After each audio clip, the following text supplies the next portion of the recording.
চলে এসেছি নতুন ভিডিও। আজকে আমরা জগদ্ধাত্রীতে দেখতে পাই যে দুর্গা জগদ্ধাত্রী সেই যখন বাড়িতে যায় তখন কিন্তু সবাই তাকে ঘিরে ধরে এবং বলতে থাকে উৎসব যেটা ভালোবাসতো মানে সেই পোলা মাংস সেটা রান্না করতে হবে। জগদ্ধাত্রী কিন্তু কিছুটা ভয় পেয়ে যায় এবং সেই সময় জগদ্ধাত্রীর কাছে ফোন করে কৌশিকী বলতে থাকে যে আমি তোকে সমস্ত রেসিপি পাঠিয়ে দিয়েছি, যেভাবে আমি বলেছি ঠিক সেইভাবে করবে, এর বাইরে করার চেষ্টা করবে না, তাহলে কিন্তু সব গড়বড় হয়ে যাবে। এবং দুর্গাও সেই মতো কিন্তু রান্না করতে থাকে, সবাই তাকিয়ে থাকে, উৎসবও ভাবতে থাকে কী করে এটা সম্ভব। জগদ্ধাত্রী এখনও কিছু ভোলেনি, তার মানে কিন্তু এই আসল জগদ্ধাত্রী।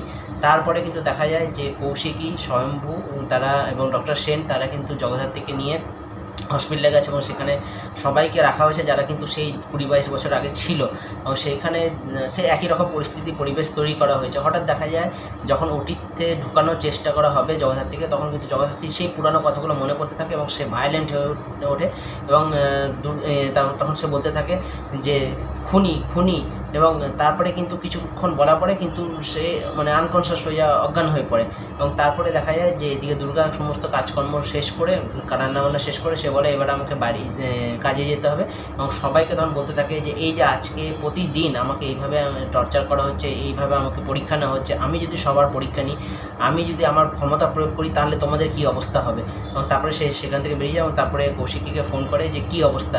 সেখানে তখন কৌশিকী বলে যে তোর মা কিছুটা ভায়োলেন্ট হয়ে উঠেছিল, তারপরে সে অজ্ঞান হয়ে গেছে এবং সেটা শুনে কিন্তু কিছুটা আপসেট হয়ে পড়ে দুর্গা এবং তারপরে কিন্তু এবং কৌশিকী এবং দেখা যায় যে স্বয়ম্ভু জিজ্ঞাসা করে ডক্টর সেনকে যে এটা কী হলো, তখন ডক্টর সেন বলে কিছুটা ভায়োলেন্ট হয়ে উঠেছিল, সেই জন্য সে কিছুক্ষণের জন্য আনকনসিয়াস হয়ে গেছে এবং তারপরে যখন জ্ঞান ফিরে আসবে তখনই বোঝা যাবে যে জগদ্ধাত্রী কতটা সুস্থ হয়েছে। এবং তারপরে দেখা যাবে যে চন্দ্রনাথ মুখার্জি দিব্যাসেন অফিসে যাবে এবং সেখানে বলতে থাকবে যে জগদ্ধাত্রী কিন্তু এখন খোঁচা খাওয়া বাঘের মধ্যে অনেক সুস্থ হয়ে উঠেছে এবং সে যদি কোর্টে পৌঁছে যায় তাহলে কিন্তু আমাদের সবার বিপদ। দিব্যাসেনের তো আছে এবং তার সঙ্গে বৈদেহী শহরে সবার যারা ফেসে রয়েছে উৎসব সবাই কিন্তু জেলে যেতে পারে এবং তখনই কিন্তু ফোন আসবে দিব্যাসেনের কাছে এবং তখন বলবে কেউ যে জগদ্ধাত্রীকে নিয়ে কৌশিকী এবং স্বয়ম্ভু হসপিটালে গেছে এবং সেটা শুনে চন্দ্রনাথ মুখার্জি বলবে জগদ্ধাত্রীকে এই সময় হসপিটালে নিয়ে যাওয়া হবে কেন, এর পিছনে নিশ্চয়ই কিছু না কিছু গণ্ডগোল আছে। এবং তারপরে কিন্তু এখানেই সিরিয়ালটা শেষ হয়ে যায়। দেখা যাক নেক্সট এপিসোডে কী হয়। বন্ধুরা, ভিডিওটা এখানে শেষ করলাম। যদি ভালো লাগে লাইক করে দেবেন, চ্যানেলকে সাবস্ক্রাইব করে দেবেন। নমস্কার।